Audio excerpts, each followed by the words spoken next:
रस्त्याची ही जी मुंबईकडची लेन आहे, पुणे ते मुंबई लेन जाणारी, या ठिकाणी ही पूर्णतः बंद आहे. मुंबईकडून पुण्याला जी जाणारी लेन आहे ती पूर्ण चालू आहे. सध्या टू वे ट्रॅफिक जे पुण्यावरनं मुंबईला जाणारे लोक आहेत ते जो आपला ओरिजिनल पूर्वीचा एक्सप्रेसवे आहे त्या ठिकाणाहून जात आहेत. त्या एक्सप्रेसवे वरती सुद्धा काही ठिकाणी पाणी साचल्यामुळे ट्रॅफिक थोडी संथ गतीने चालू आहे. परंतु दोन्ही साईडला पुणे मुंबई ही ट्रॅफिक आपली चालू आहे सध्या. नागरिकांना फक्त असं आव्हान आहे की अत्यावश्यक कारण असल्याशिवाय कृपया पुणे मुंबई किंवा मुंबई पुणे असा प्रवास टाळावा. हे जे बघतोय हे पहाटे 3:30ला घडलंय. 3:30ला आपलं जे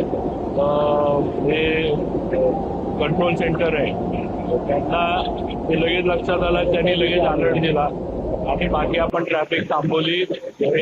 त्यामुळं जे आपण आपण लक्षात घेतलं पाहिजे की जी सिक्युरिटीची सगळी सिस्टम बसवली आहे ही 24/7 काम करते ही वस्तू तिथे. आता इकडून जो पाण्याचा प्रवाह आपण बघतोय, आपण पण सगळ्यांनी बघितलाय, हा प्रवाह यापूर्वी कधीच इकडनं आलेला नाहीये. हा मोठा प्रवाह आल्यामुळे त्याच्या मागनं मोठे मोठे दगड आले आणि जो आपला दर्शनी भागाचा बीम आहे त्याचा ऍक्च्युली स्ट्रक्चर किंवा बोगद्याच्या तसा काही तो दर्शनी भागाचा बीम जो आहे तो वरनं खाली कोलॅप्स झाला दगडांकडून. आता बऱ्यापैकी हटवण्याचं काम झालंय.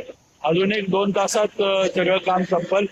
हे झाल्यानंतर पोलीस डिपार्टमेंट वाहतूक किती चालू करायची इकडनं हे पोलीस डिपार्टमेंट